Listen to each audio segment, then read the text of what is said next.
this is a moment where the church could really step in and be the shoulder people can cry on. Yeah. And be the listening ear, because the media right now, they're not being the listening ear. They're not listening to these people. They don't actually. I'm sure, Tucker Carlson and Don Lemon and all of them have good hearts. Mm-hmm. I don't think they're just evil people. But when situations like this happens, they don't represent a person who really cares about the people in the situation. And I think this is where the church can step in, and we could be the people who they sit quietly. Mm-hmm. They They let the person cry on them. They let them even like yell and scream at God, but they just be there for them.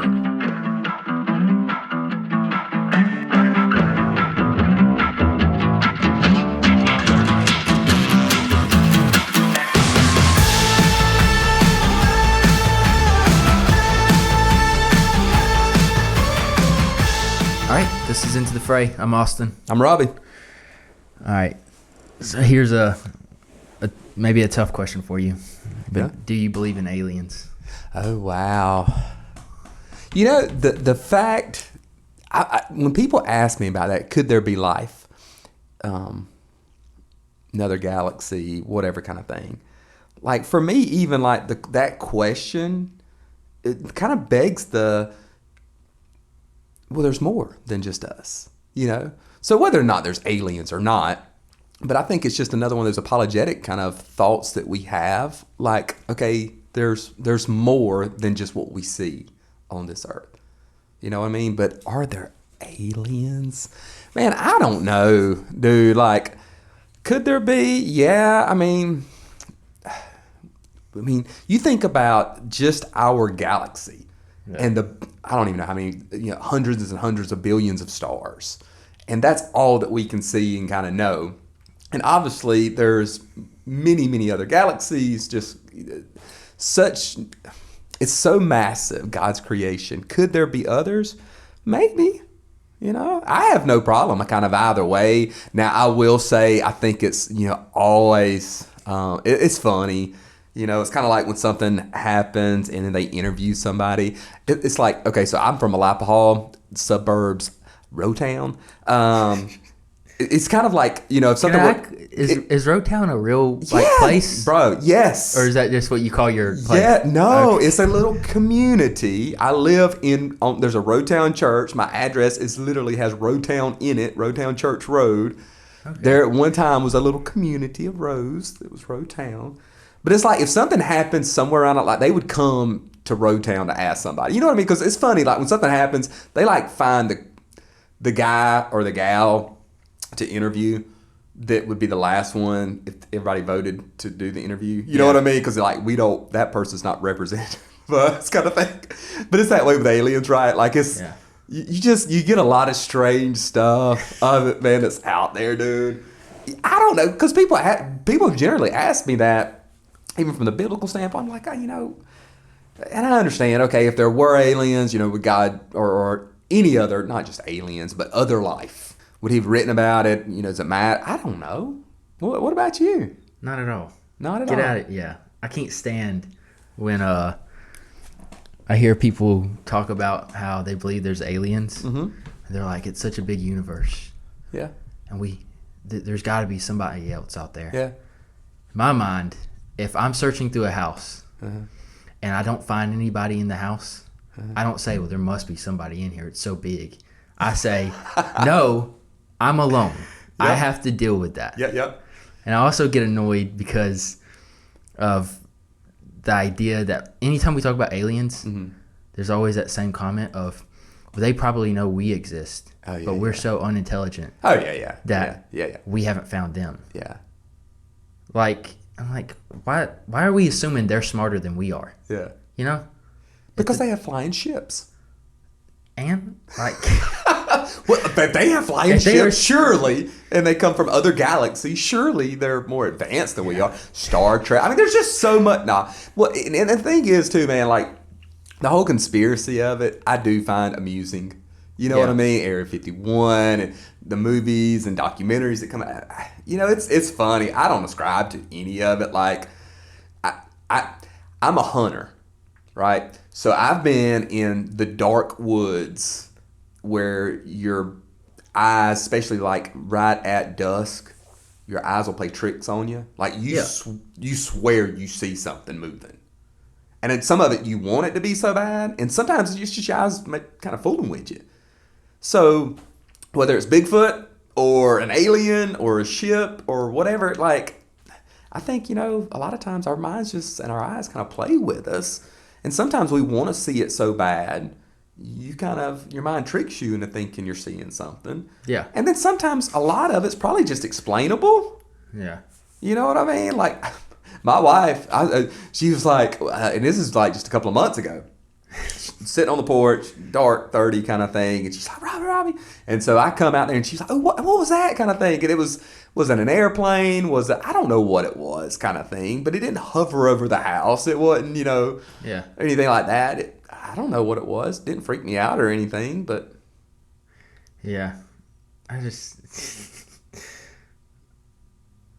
feel like it shows a lot about how little we think of ourselves as humans, that we assume that things that we don't have any proof exist are immediately smarter than we are. Yeah. I'm just like, guys, come on, have a little self-confidence. Yeah. Well, and the thing is, too, like, they're always, these deformed, like they're giants. Well, what if they're like tiny? Like, why are they never like that? Like my fingertip kind of thing size. Or you know what I mean? Why do they always gotta be so giant? So much bigger, so much smarter that they can come in and control us and do this. Like, what if it's the reverse? I mean, I'm not saying there are, but I mean, why is that never like, you know what I mean? Yeah. Like, it's either like they're this take over the world, or they're like, you probably won't get this, but it just popped in my mind, the cone heads from years ago. You know what I mean? Yeah. So they're either like ridiculous, and I mean, I think there's still shows today of like aliens that will come and take on, human life form, and it's just this weirdness kind of thing. Yeah. It's two extremes though. But yeah, I don't know. I think it's just something like we want, which again is kind of crazy though, because, in a world of skepticism, like, even if it's ghost or, things of that nature, we may say we deny, or people may say they deny, any type of spiritual demons, anything like that. But then aliens, that would be okay kind of thing. I'm with you. I think that's a lot more of a stretch. Yeah. You know what I mean? Thank you. Yes. I believe in ghosts. I believe in demons, all that stuff. Yeah. But aliens, that's the thing that I'm like, there's literally, I don't see any proof. Mm-hmm. I just see these History Channel documentaries by some whack jobs. And, like, no. No, the only... Oh, wait. Oh, there's a but. Yeah. Okay, bring it. Elon Musk. Oh, my goodness, yes. Now, if it turned out he was an alien, yeah. I'd be like, yeah, that makes sense. Yeah.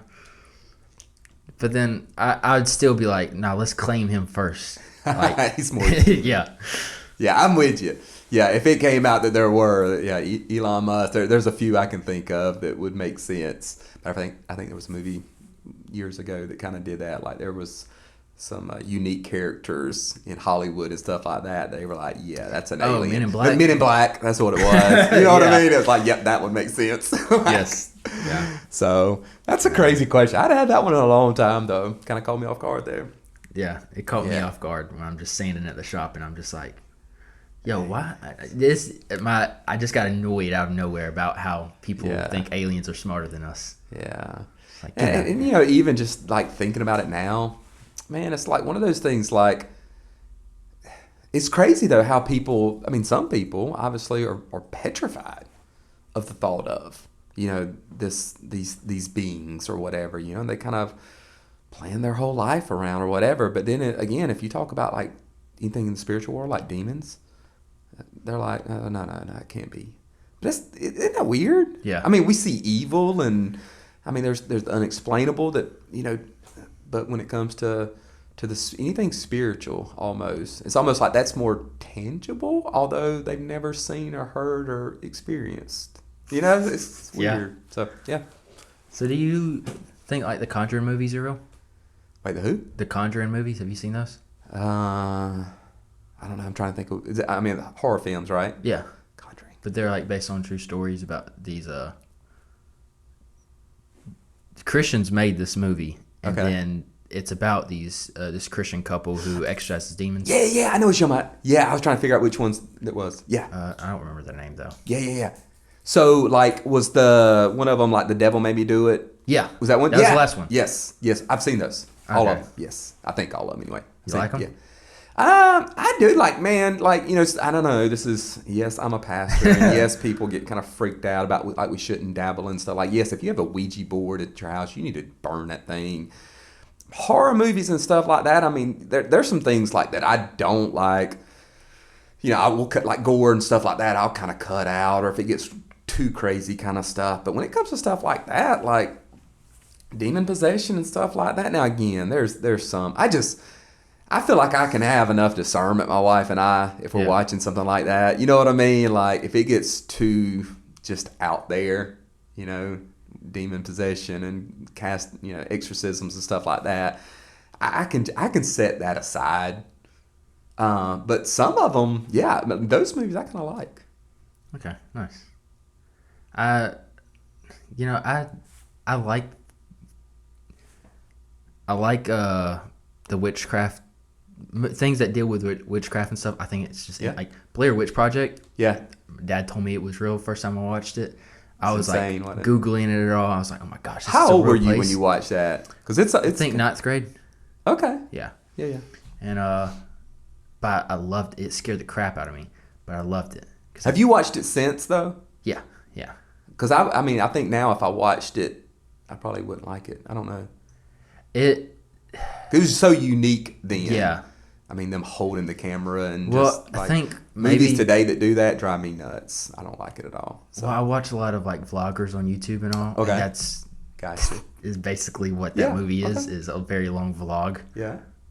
Where people are being tortured. But yeah. I'm good with like the watching spirits and demons and stuff and the witchcraft and all in movies. Where I tap out at is like parallel universes. Yeah. So I'm like, you lost me. Yeah. It's And again though, man, and I it is crazy though, like the older I get, and I hope the more mature I get in my faith. Like, so the horror movies and stuff, they just don't bother me. Again, I feel like I can discern, and I just, you know, and I try and pull back some. Even the multi-universe, like, what gets me about some of that, I like to kind of dig, like, okay, why is that so appealing to people? That there's parallel universes, that there's a better me somewhere, a different life, and how is that any different than now, us daydreaming about being somebody else, and if I'd have made a certain decision 10 years ago or 20 and did something different, how my life would have turned out. Yeah. It's kind of the way we live. Yeah, I don't like watching, like, I used to watch a lot of CW shows, and they always start off good, but they get to a point to where everything's a parallel universe. Yeah. So you have doppelgangers everywhere. I'm just you burn me out with that. Yeah. But I do often, like very often, I'll be driving and say a deer runs out in front of me, or I have to slam on brakes or something like that, and there's like there could have been a potential where I got in a wreck. I always have the thought in the back of my mind, in another universe, I died right here. Oh my. Yeah, that does not cross my mind at all. Yeah. I thought you were going deja vu on that, but okay. No. Which is a different thing too. Cool. I just think interesting. Another Austin died somewhere. Yeah, there we go. Another Austin. All right. So there's no good way to transition. I was wondering how you gonna transition. I just wondering where you're going with this. I mean, yeah. But we're interrupting our usual schedule of recording episodes and putting them out. We have an episode bank that we recorded like a month ago that was supposed to come out in the state, but because of the recent news and about the mass shootings, I thought it'd be like a really good time to just enter into that conversation. Yep. And there's the mass shooting in Buffalo at the grocery store, where I think like 10 people died. And then there's the mass shooting in California at the church, where I think just one person died from right. I know there's some injured in the hospital. Mm-hmm. Yeah. But both dealing with just people who are just full of hate, driving long distances, actually, which I thought was interesting. Was it wasn't like they went to their own community. They went outside their community to go perform this hateful act. Yeah. And both instances were a hateful act against a certain type of people. Mm-hmm. And I kind of how I wanted to set this conversation up, and if you have areas you want us to like focus on more, we can do that. But I had like 3 things in mind of why do evil things like this happen? Yeah. Because I'm sure people are asking. Yes. That another is how do we respond to mass shootings as the church? Yep. Because our culture has a way of responding to them, even like in our very divided culture. Mm-hmm. There's a way that things are being. There's a way the culture's handling it right now that I don't think is the best way for the church. I think there's a better route we could go. And then how does the church lead the charge against a culture where mass shootings they've become really regular? Yeah. So you want to start with why do evil things? Yeah, actually, I'd like to start with the second or third. Okay. And then back up, because it's a big one. I mean, why evil? Why suffering? Why did this happen? I mean, that's the big one, and which we need to talk about, obviously. First, as far as the response of the church, not just for every believer, but as the church gathered, and we lament. I'm talking about our heart breaks. Because I think when anything like this happens, there's like if you're just watching on TV or you read it on your phone or if it is something local kind of thing that you hear, there's just disbelief. It's just shock. At first, but then there's the second I think question or thought is what if that was my child or what if that was me? Because there's a lot that happens in our world that's almost out of sight, out of mind. I mean, stuff that happens. I mean, sex trafficking. Whenever I talk about that, people will automatically go to another country and not think about 3 hours from here in Atlanta being the hub. You know what I mean? Like, But there's almost that disconnect between like this could really happen and that we can be part of that, good or bad. I mean, as far as tearing that horrific thing down. But the same with mass shootings. It's kind of like, we live in a small community, and so we don't think that would happen here. But then when we hear about something, like you said, if it's in Texas or New York or California, wherever it is kind of thing, it's almost like, well, what if that was ours, but it wouldn't really happen here. And I would say as the church, man, when we ask that question or that thought comes to mind, what if that was my son or my daughter? What if that was my spouse? What if that was me? Well, it is in a sense. I think that's a disconnect between the church a lot of times. This oneness. I mean, it just feels Scripture. I mean, this oneness. Like, if it's I don't care if it's a church or a setting or school. If they're believers, they're my brother and sister in Christ. And so my heart should ache as if that was my brother or sister. You know what I mean? Yeah. Like family member involved. And if they're not, okay, well, what if they're not a believer? Well, my heart should still break because they're an image bearer, just like me. You know what I mean? They are created by God for the glory of God to reflect His image. And man, the just tragic, insane thing that would take place to devalue human life, the sanctity of life, a human image bearer in that way. I mean, it should crush us. We should be broken, not just.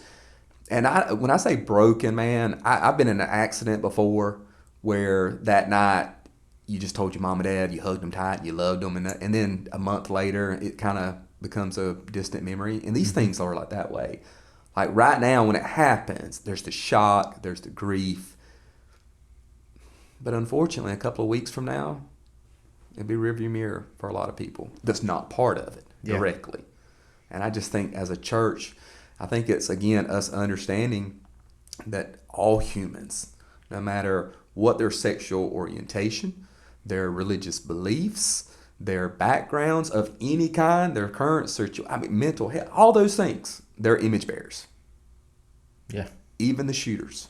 Yeah. Which is a part of one of the most difficult things. Yeah. Because, mean, somebody goes in anywhere and takes one life or, 30 people's lives or whatever it is, man, we mourn for, obviously, the family, the friends of those who there'll be an empty chair at the dinner table. They'll never experience some of the things that they dreamed about with them. All those things we mourn for them, with them. But, the hard reality is that whatever the reasoning behind that person doing the shooting, the bombing, whatever it is, and they're an image bearer too. That's a hard pill to swallow. And I always go back to Paul, who was Saul, who was basically a terrorist, who was trying to destroy Christianity. Well, yeah, or even like you think about like the direct connection to Jesus of he's on the cross looking at the people literally killing him. Yeah. And he's saying, Father, forgive them for they don't know what they do. Yeah. And it's like, yeah, it reminds me of, I think, the Charleston shooting, where the church came out and they said that they forgave the shooter. And I would never tell someone who's been in a situation like that, you need to forgive that person. For sure. But when you see like a church like that, who's like, they were devastated, but then they can get up and say, we forgive you. Yeah, it's powerful. That just shows the power of Jesus in someone's life, because I think at the end of the day, they knew that the idea of forgiveness and like Christianity is that, well, if you don't forgive them, you're just going to be full of bitterness and anger and hate your entire life. And that's a destructive way to live. Like it destroys your insides. Yeah. And so forgiveness in a way can be very selfless, but it can also be very selfish in a good way of you're letting go. You're saying, I couldn't control this evil that happened. Yeah. And so I'm going to like accept it as the reality of the situation. Yeah. But I'm going to forgive it. And then I think that's where you wrote, you said this Sunday, hope and grief go side by side, which I thought was amazing. That was the first note I had written down for this episode. Of sometimes in our culture, we think that you can only have one emotion at a time. Yes. And that you can't have two things like existing at the same time. I think this is why sometimes we struggle with some theological ideas like predestination and free will, or like the last episode that went out was apostasy and eternal security. But that, or even with like love and wrath of, that's hard for us to wrap our mind around, that loving God could also be a God of wrath. At the exact same time. Yeah. But then as Christians, I mean, this is just where like, not only is God complex, but we as humans are complex. Yeah. And Jesus is saying, like what you said, or I think that came from Romans. Paul writes that. He says, sorrowful yet always rejoicing. Yeah. And like Romans 12, you mourn with those who mourn. Yep. But in the context that he's writing that in, he's also talking about being this loving person. Yes. Of building other people up, of being hopeful. And it's all these like positive elements. And then you have this line that says, mourn with those who mourn. And I think that's part of it, is when situations like this happen, the way we love well isn't to respond the way our culture is, where our culture is, and this is why I don't like watching the news during moments like these, just because you have that culture war debate of, do we ban guns, do we not? That's where it goes, all that stuff. And this is a moment where the church could really step in and be the shoulder people can cry on, and be the listening ear, because the media right now, they're not being the listening ear. They're not listening to these people. They don't actually. I'm sure, Tucker Carlson and Don Lemon and all of them have good hearts. I don't think they're just evil people. But when situations like this happens, they don't represent a person who really cares about the people in the situation. And I think this is where the church can step in, and we could be the people who, they sit quietly, they let the person cry on them, They let them even like yell and scream at God, but they just be there for them. Yep. And I think we all know like we need that at times in life. We just need somebody who can sit there with us. We like a lot of times I think we know the truth. We know like what we know the reality of the situation. We know that we can't live in bitterness or hopelessness forever. Mm-hmm. But we need people to allow us to have that space to be a mess for a moment. Yes. You know? Yeah. And, you know, that, Austin, that's the thing. Like, so as the bride of Christ, that mourning with those who mourn, again, like, so that parent or spouse or whomever it is that has lost a loved one, you know, because of this tragedy, if you're a local church and whether they're part of your church or not, whether they're a believer or not, they have lost a spouse, a child. You know what I mean? Like a loved one. Man, love them. Yeah. Love them deeply. Like, okay, yes, you can pray, you know, in your church gathering, in your homes, yes. But, I mean, reach out. And again, you don't have to get crazy spiritual right away. I mean, if they're an unbeliever, how about just, you know, food or, you know, what can we do? Like, you know, maybe it's listen, let them yell. I tell people all the time, like when I talk to them and there's been a tragedy or they're going through a really hard time, one of the things I've learned, like I don't have to start quoting scripture right off. And I love scripture. But sometimes I'll tell them, I had a conversation with a guy yesterday. I'm like, dude, you need to call and just yell, cuss it, you know, whatever kind of, like I'll be an ear. And I can actually, I know this is hard for some to believe, but I can close my mouth for a bit. As a preacher, and I can, dude, you need a vent, just explode before you implode. Like I'll be that dude. I will walk with you through the wilderness. That's the church. Like I will walk with you through that valley. Yeah, I'll be there. Whatever you need. And so for those families, man, just loving them, you know, and maybe it's being present. Maybe they don't want kind of thing. And yes, you pray, and I totally believe in prayer kind of thing, even if it's not with them. But you know, Austin, another thing, the church, you asked, well, what could we do? And I actually should have wrote it down. I read an article, and I'm so glad you put this on the docket for us to talk about because I'm afraid this is another one the churches just really don't talk about. No. We may in the front, like if it happened yesterday, we may talk about it on Sunday, you know, with a welcome team or whatever. But that's the extent. Like you don't hear it from the pulpit unless it's maybe in that area, and then I'm sure it may be addressed, but like, you know, dude, there's so many of them, you know what I mean? Like, but it's just, for some reason it's not talked about. But anyway, this article was talking about, you know, it did a survey of like the last 38 mass shooters. And I think it was 36 were male. And one was a female and one was like a husband-wife kind of thing. But it talked about there was like, you know, some commonalities. One of them was the vast majority of the shooters, the mass shooters, experienced early childhood trauma. All right, so there was something, and again, this didn't excuse anything. This is just, you know, okay, part of what led up to this tragedy.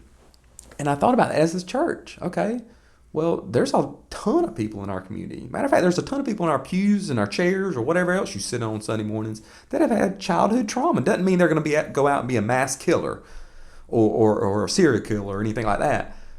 But again, it's almost like if I don't have a degree in counseling, I can't really counsel somebody who was abused as a child or you know, something. I just think Can I set something up real quick? Yeah, for sure. Of the reason why it's important for you to explain like what you read in the article and some of the stats behind it isn't because I know some people they'll hear that and they'll be like, no, it was just evil. That's it. Yeah, it is. And it's like, yes, but you can, if you better understand the story that's going on, yes, and you understand that people are complex and there's reasons why they do things, this will help us better tackle the problem. Absolutely. And the thing is, man, is again, is it evil? Absolutely. 100.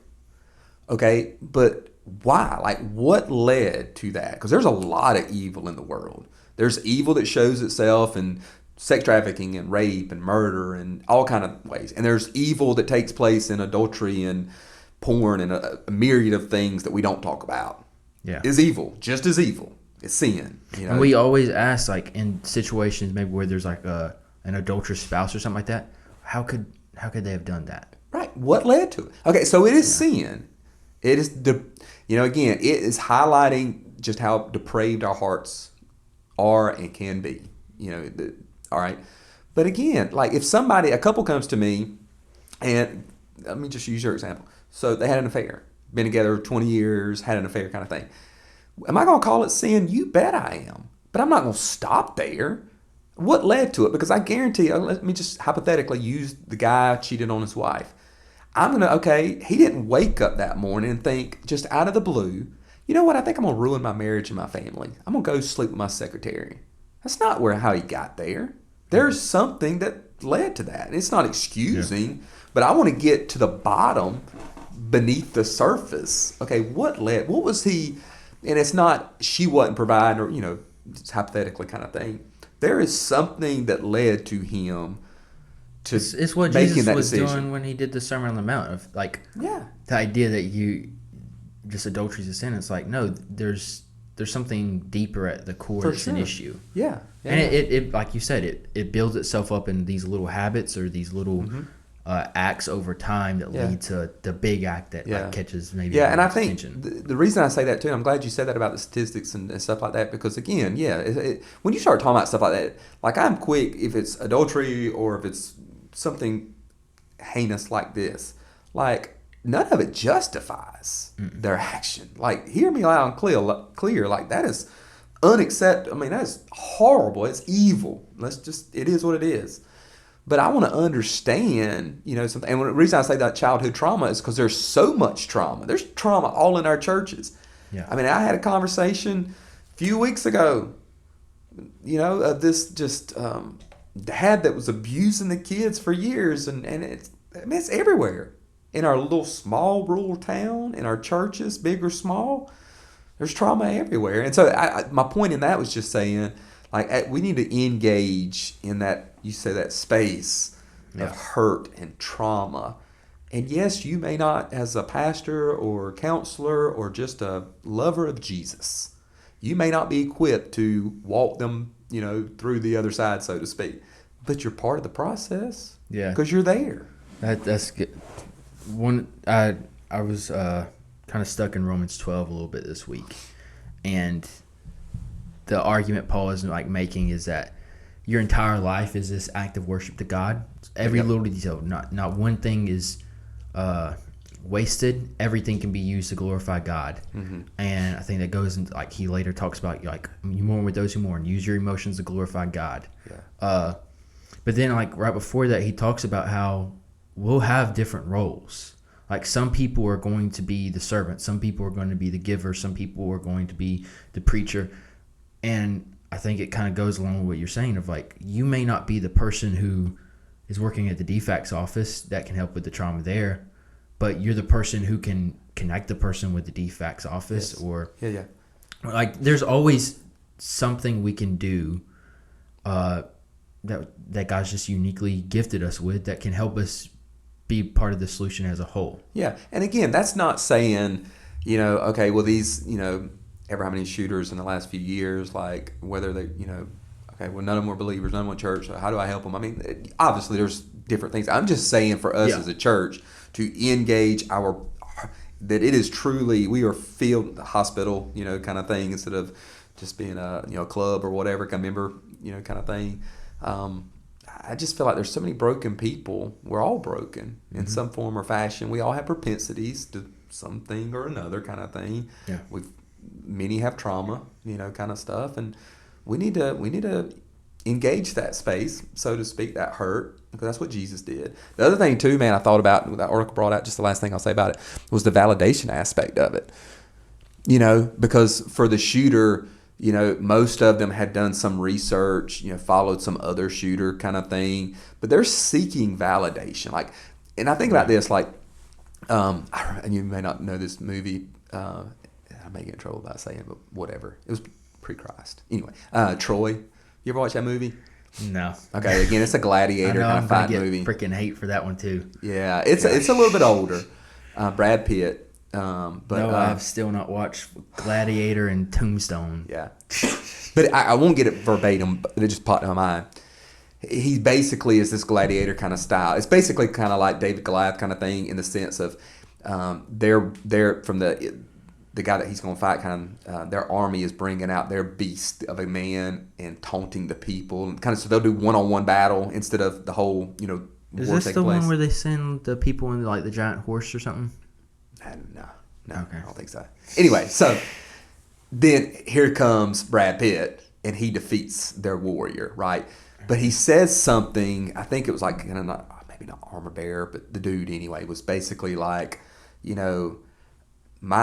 his goal of life was to have his name remembered.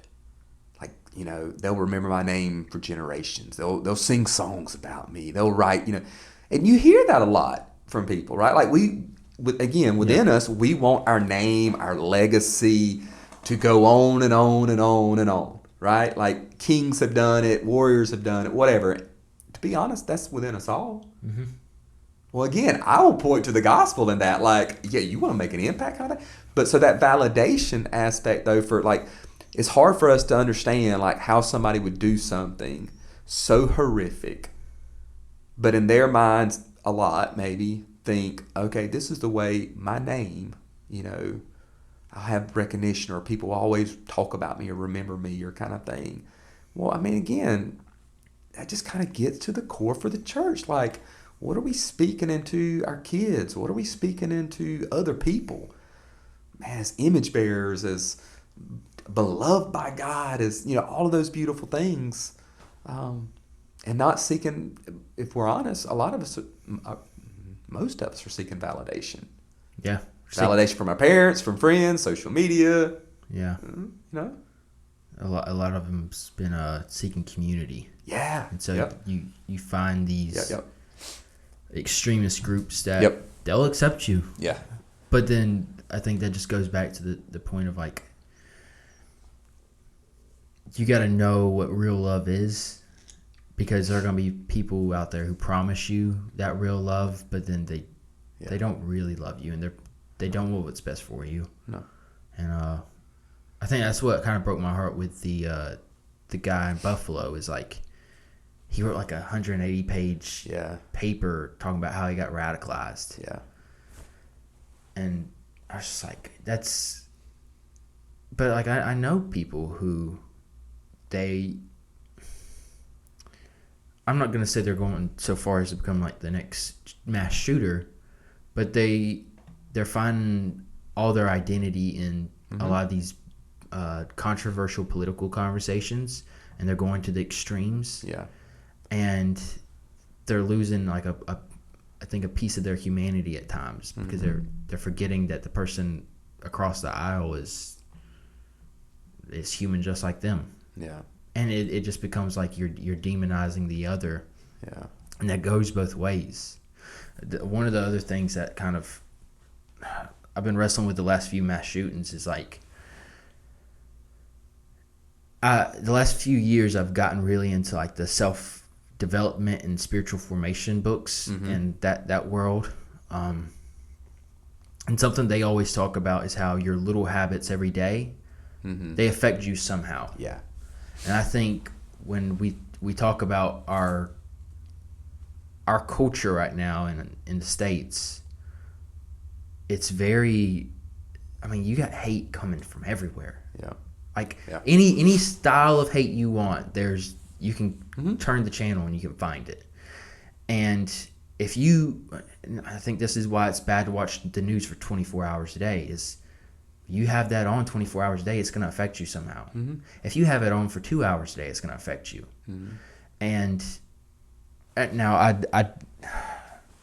want to, I guess, preface this before I say it, of like, I don't believe video games or movies I don't think it's wrong to watch a movie with violence in it or play video games that have killing in it.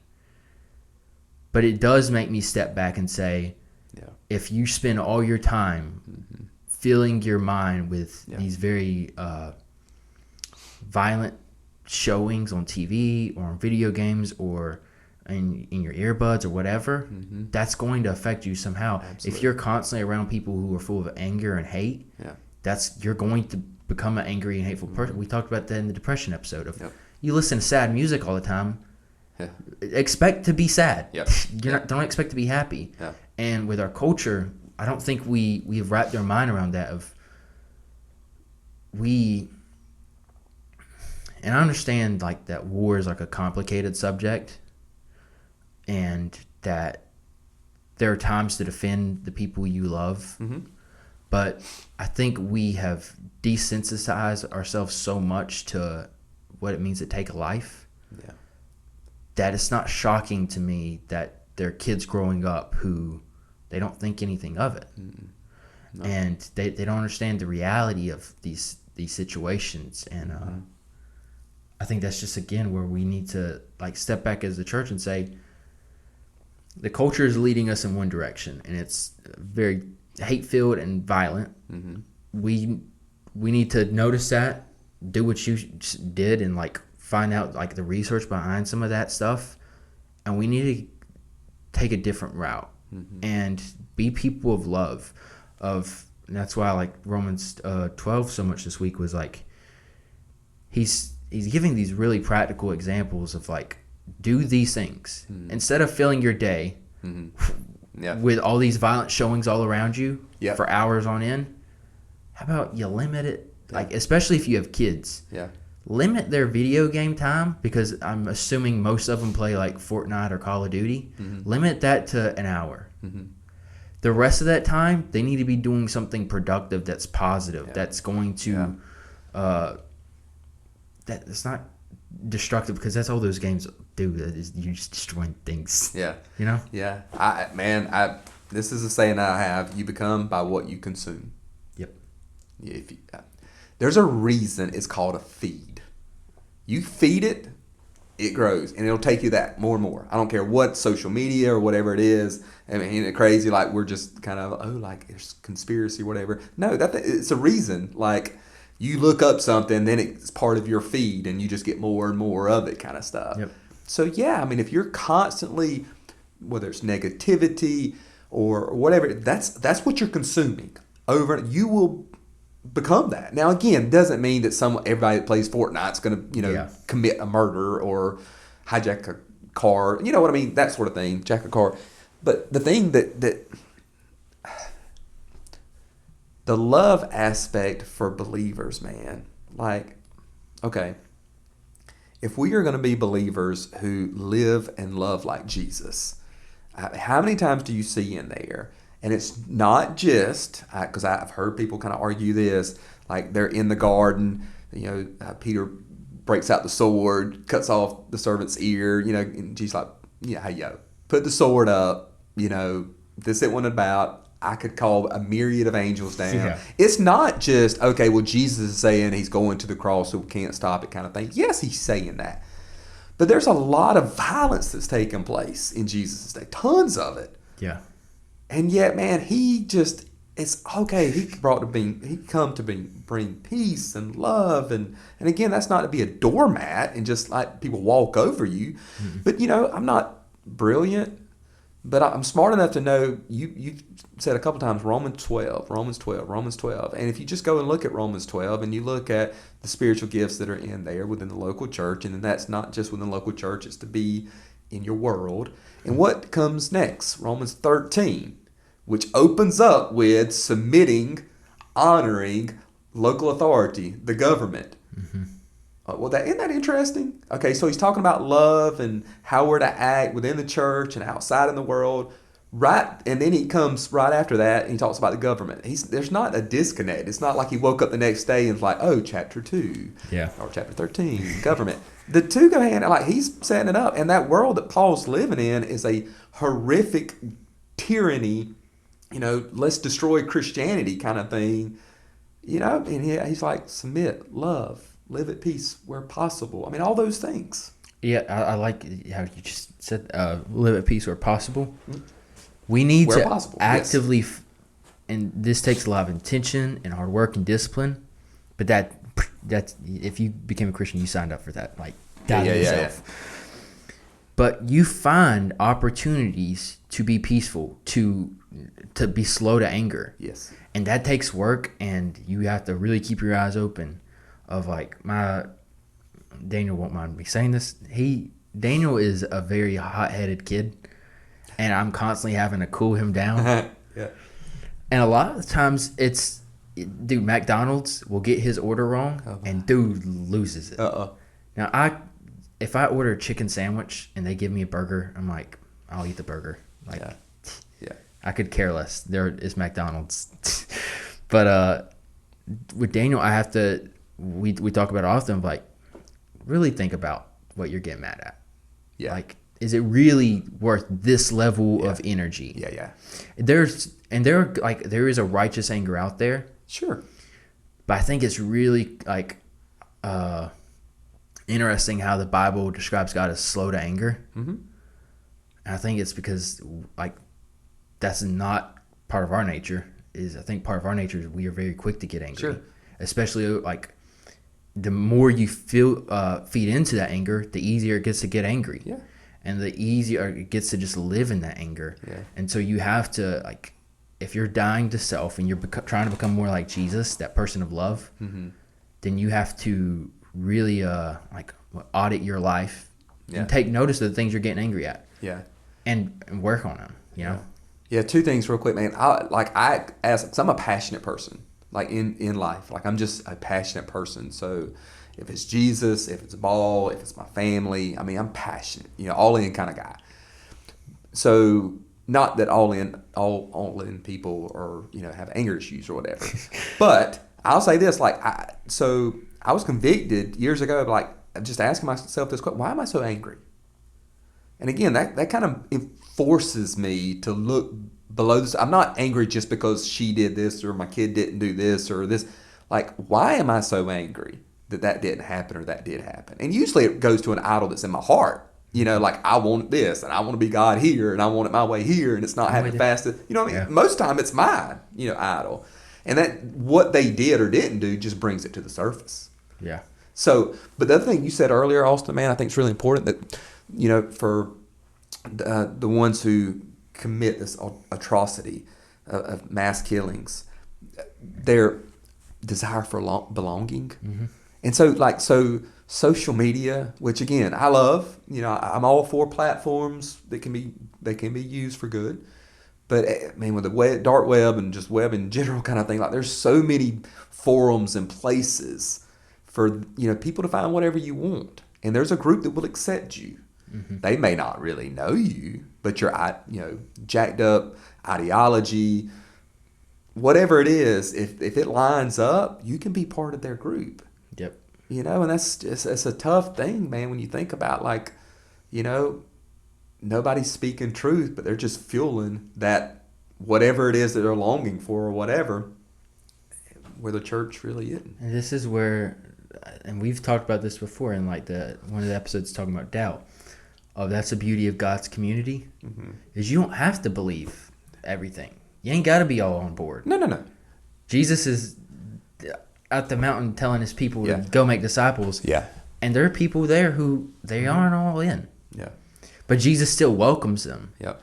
And so like that's another place where the church could probably step in and be of real help is like there's these communities that they all gather on this one idea or principle or whatever.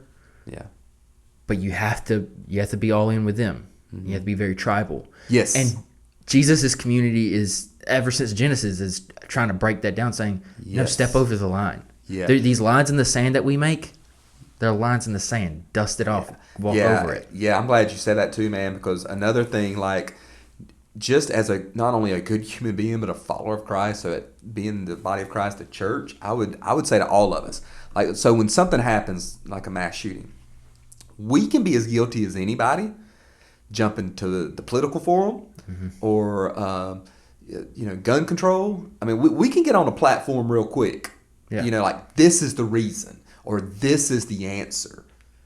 And we know, I mean, again, those things should be put in place. I mean, there's a reason those things are there and people we should have those discussions. I'm not saying that.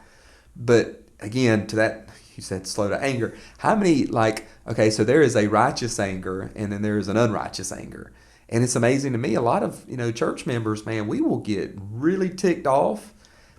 And it's not, we kind of miss, okay, we're not so righteously angry about this evil and this hurt and this loss. But now it's because you don't believe what I believe and how we should have gun control or not, or who's in office or who's not, or you know what I mean? It's like almost like that's the gospel now instead of Jesus. You know what I mean? Like, so yeah, man, I think those discussions need to happen, can happen, but I think we need to be very sensitive to the situation and just a lot of humility, and we do need to do a lot more listening. Yeah. Another. I'm still working through Mark. I'm slowly working through Mark. Okay. But I was in Mark 11 this week, and it was Jesus in the fig tree. He curses the fig tree. Now, I don't know nothing about plants, so I had to Google what a fig tree was. But thankfully, Tony Evans helped. I thought it was really cool because I'd never really studied that passage before.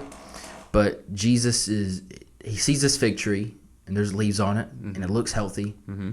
So he goes over there. He's like, I'm going to get me some fruit or a fig. I don't know what they are. Yeah. Is a fig a fruit? I have no idea. It's a fig tree. It's a fig. Yeah. It's blossoming. It should. Yeah. It looks like figs, it would bear fruit, but it doesn't. It's the time of season for it, too. Yeah. And so Jesus curses it. Mm-hmm. He then goes to the temple, and it looks like these people should be bearing fruit. They're worshiping God. Yep. They're doing all these religious activities. Yep. But then the closer Jesus gets, just like with the fig tree, they're not actually bearing fruit. They're scamming people out of their money. They're being oppressors. And so he flips up the tables, right? And then you go a little bit further down, and Peter and them are passing the fig tree again, and that tree's dead. Mm-hmm. And Peter's like, Jesus, what did you do to this tree? Yeah. And Jesus explains the fig tree. He's like, essentially, and this is something I never really paid attention to before, but there's that famous line of, if you have faith, to tell the mountain to jump, it jumps. Yeah, to move. Mm-hmm. And I always, I remember hearing that passage for the first time, and I do what probably a lot of Christians do. You go home, you look at the pencil, and you try to have like Star Wars force and move it. Yeah. But that wasn't what the passage was about at all. Like, look at your life. Are you the fig tree? Are you the person who looks like they're bearing fruit but isn't really? Mm-hmm. And then whatever is hindering you from that mountain in your life that's preventing you from bearing fruit, pray to God for it to move. Yeah. Like, ask in faith. Yeah. Because you don't want to be the tree that's not bearing fruit. Yeah. And I think with our culture is like, we live in, and I hate when people say that, like, a little thing will happen in our government or something like that, and they're like, yo, it's the end of the world. Jesus is coming back tomorrow. Mm-hmm. I'm like, man, we got it really good over here. Yeah. Things may be going downhill, it's getting but worse, we are still blessed. Yes. And, like, just the kind of ignorance we have of, like, there's way worse things going on in the other parts of the world. Yeah, for sure. And, like, what are they saying? Yeah. But we are so blessed, and we look like we're bearing fruit. Like, a lot of countries look at us and they would think that, like, man, they must be happy. But then there's so many stories of like immigrants coming over or refugees coming over here thinking that, and then they see our people and they're like, you are the most unhappiest people in the world. Like, something is really wrong at the core of the people in this country. Yeah.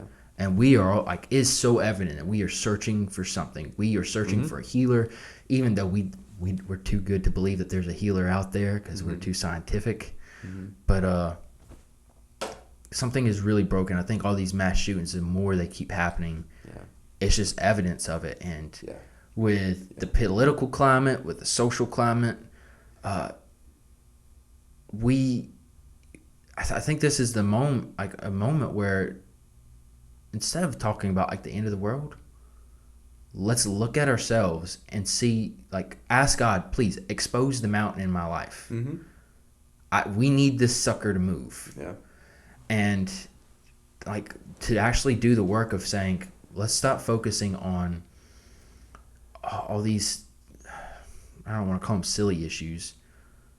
These the what seems like the obvious issues, and let's go to the core of the problem. Well, it's typical what we do. We really argue and fuss and divide over secondary issues, and we don't really address the primary. I mean, it's a sin issue, And here's the other thing too. Like I thought about when you were saying that earlier. For the church, like I think we need to be very careful too. Like, okay, so Jesus, there is obviously when there's these mass shootings, there's this, and a lot of times if it's, especially if it's like you mentioned earlier in a worship place or it's a grocery store that has a certain, they're targeting a certain group of people. Okay, so within that is this whole superiority, supremacy. Like, there's no place for that, okay? But the church needs to check themselves, too, because we will do some, Class A, Class B, Class C Christian stuff, too, within the church. So we need to be careful. Yeah. We also need to be very careful, too. And, again, I think it's just humility. Like, one of the things, like, it exposes the sin of my own heart when any sin takes place, because I'm like, man, my heart's depraved. I think about that evil, and yes, it's evil, but I see sin in my own heart, in my own life. But the other thing is, like, Christians have been on the wrong side of some stuff too. Yeah. Bombing abortion clinics. I mean, what good does that do? I mean, seriously, if the thing is empty, I mean, I've heard all kind of reasons for it. Like, that's just the dumbest argument. Like, okay, so you're telling me that you having a stronger voice and speaking into the void that exists for people in areas of the sanctity of life is going to be louder and clearer and more beautiful if you destroy a building or kill people within it. Well, we're doing what Peter did. Exactly. Was it Peter? They cut off his ear? Yeah. Yeah, okay. Okay, for some reason I thought I got that wrong before. Yeah, no. But we take matters into our own hands. Yeah. And we do things the way the world would do them. We're like, the world gets violent, we're going to get violent back. Yes. And Jesus is like, buddy, that's not how this kingdom works. Yeah. This kingdom is lopsided, Upside down, but it's really right side up. Yeah. You know what I mean? Like, yeah.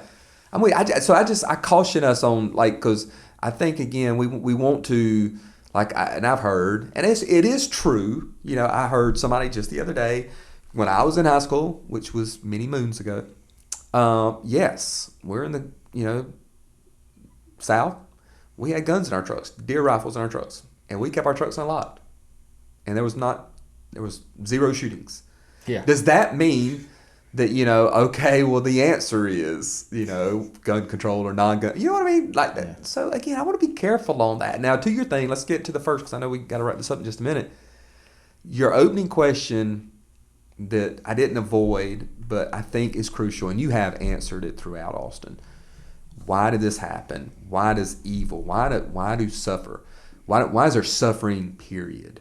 Not just bad things happen to good people and good things happen to bad people. You see that in the Psalms. They're questioning God. Like, God, why is this happening? Why does a good God allow it? Yeah. I mean, why are you allowing this?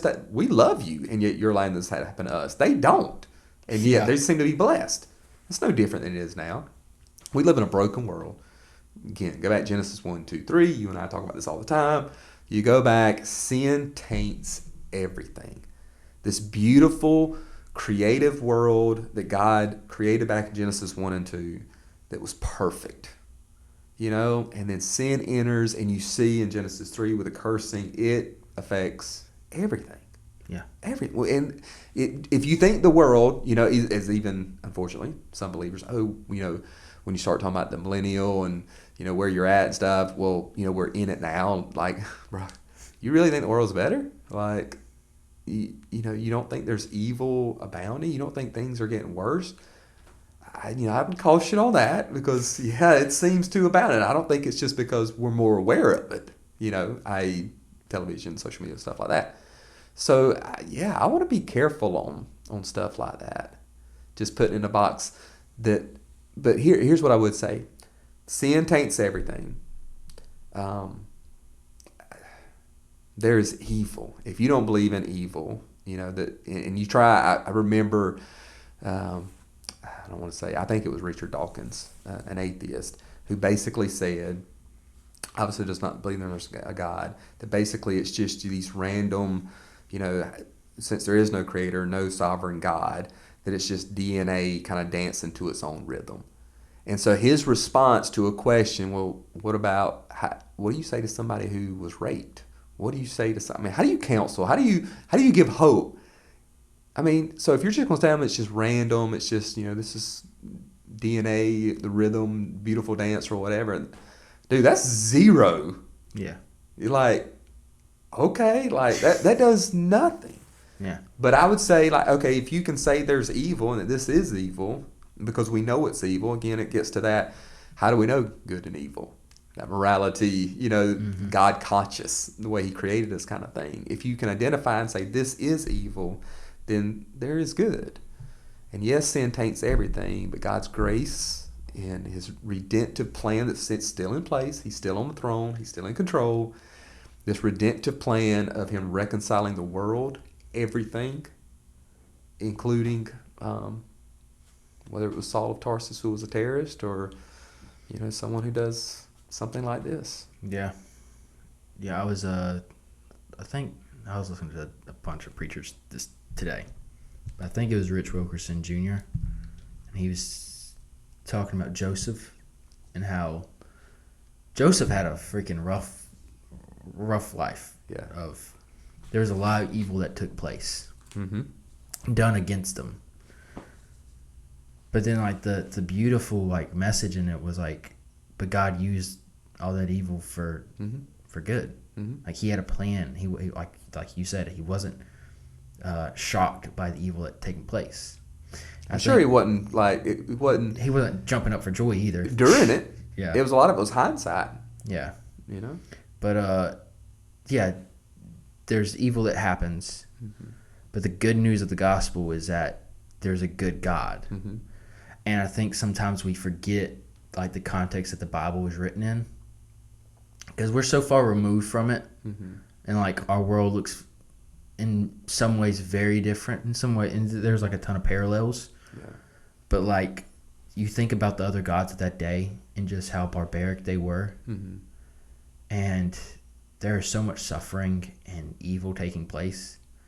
But the idea that there's this good God, like, just his existence was good news. That was gospel. Yeah. The idea that he had a plan and he was orchestrating things to make all this evil actually work out for good, even better. Yeah. And I think when situations like this happen, we that's how the good news comes out of it. It's like. And again, you be sensitive to how you communicate that to someone who's in pain, and who's dealing with that trauma. But this is where, as Christians, like, going back to, like, your quote from earlier, hope and grief go side by side. If you are emotionally healthy, you should have grief when something like this happens. You should be sad. Yes, you can be angry. The way you have hope, though, is you understand God. The good God who's in all this, and who's in control. And that's right. And again, the gospel. When we say the gospel, a lot of it's absolutely the life, death, resurrection of Jesus. But again, for those who have loved ones who were tragically killed during, like, a mass shooting or bombing or whatever, I mean, man, there's healing in the gospel. Like, you can, I mean, yes, it's going to be painful. It's going to take time. Yes, there's going to be a lot of emotion, but there's a great God who can actually bring hope into that space of hurt and can begin to heal.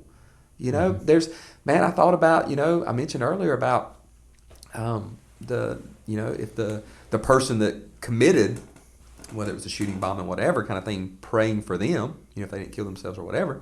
But what about their parents? Because I know, I've heard, maybe I even thought it, if I was being very transparent, I wonder what their parents did wrong to make this child. Surely they abused, they should have seen the signs. You know what I mean? We questioned them. I wonder how many of them, I mean, they're probably unless they move or something, you think they're probably, they wear that, scarlet A, but it would be something much different on the outside everywhere they go. I mean, where's the church at loving them, praying for them, speaking truth into them, The other thing, and I just think you said it earlier, and it's true. With the love, how we have this disconnect between the love and wrath, but also God is righteous in justice, in his judgment. Mm-hmm. Again, I run to that, man, for not just apologetics, but because I don't you feel like, okay, if someone were to go out and whatever the setting was and kill 50 people, men, women, children, whatever, and then take his own life or her own life, do you feel like that's not quite justice? I wonder if those victims, their families, feel like there wasn't a lot of justice. Again, if there is a tragedy, there is whatever it is, and that person gets away with it, or you don't feel like the justice is there. I mean, again, I think that's part of that God void within us, or how he designed us to desire justice, as long as it's not upon me. You know what I mean? On others. But knowing that God will judge. Nothing goes unseen, and he will righteously judge. A lot of people would hear that and be like, yeah, I like that. But they don't find the healing or hope in that. Well, for me, his love and mercy and grace, again, is not opposed to his wrath or his justice or judgment. They're together. Yeah, I liked how Matt Chandler explained it once of if someone came and beat his wife, out of love for his wife, you expect to get a beating, And I think that's like a good example of kind of how God's love and wrath works. Is he loves us so much, like each and every single one of us, and the wrath comes in of like, what, he just hates evil. He hates sin. He hates what it does. It's destructive. Yeah. He's not indifferent toward any of this, whether it's the loss of life or evil, seems to be winning kind of thing when it's taking place. Like, God hates that.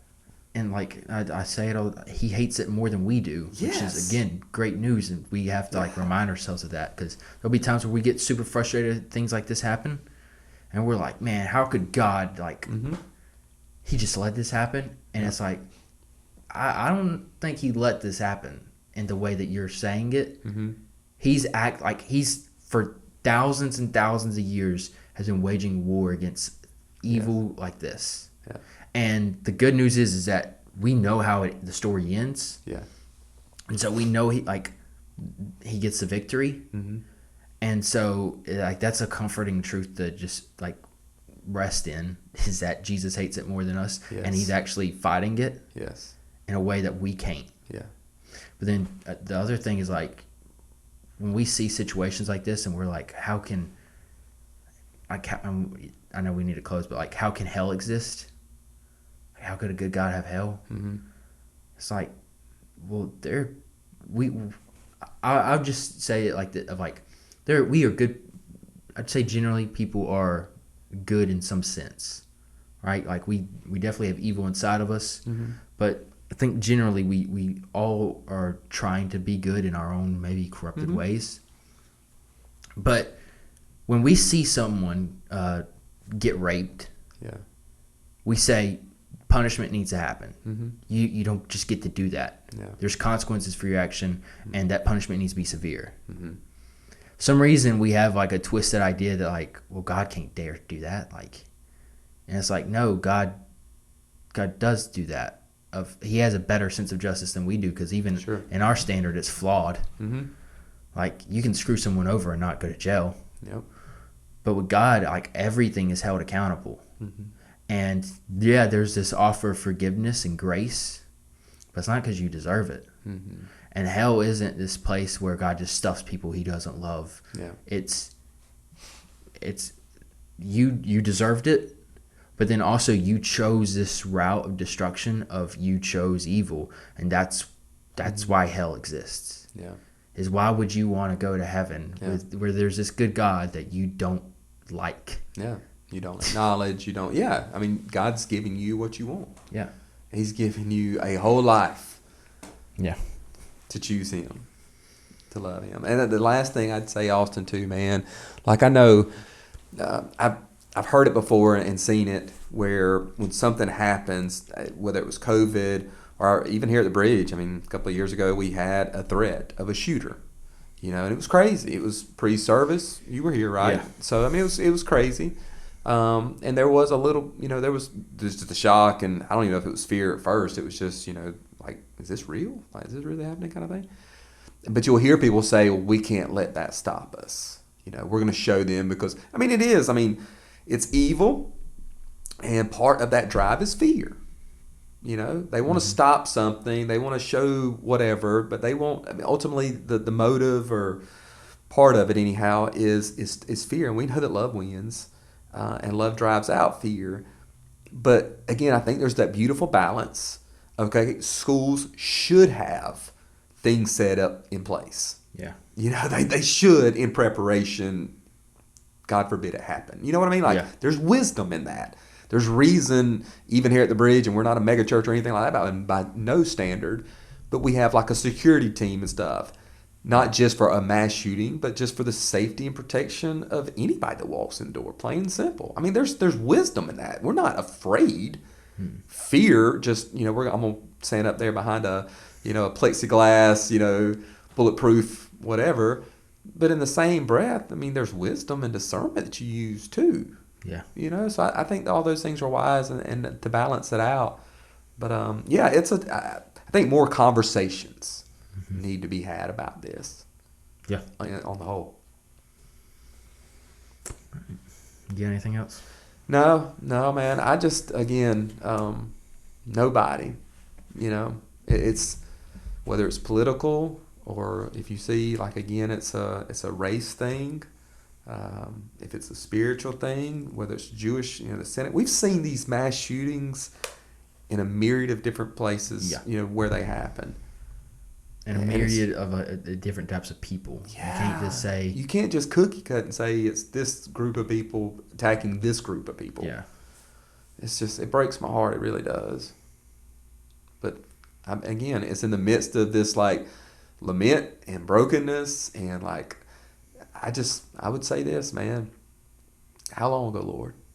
I mean, that's what's being cried out in glory even now for those who are martyred. How long? And it's the question that's been asked in the Psalms, and I ask, how long? How much longer? But we know that our God's going to come back and finish what he started, and he's in control. And so, just trust in him.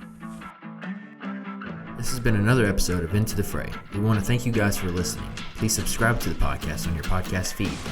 We will see you next week for another conversation.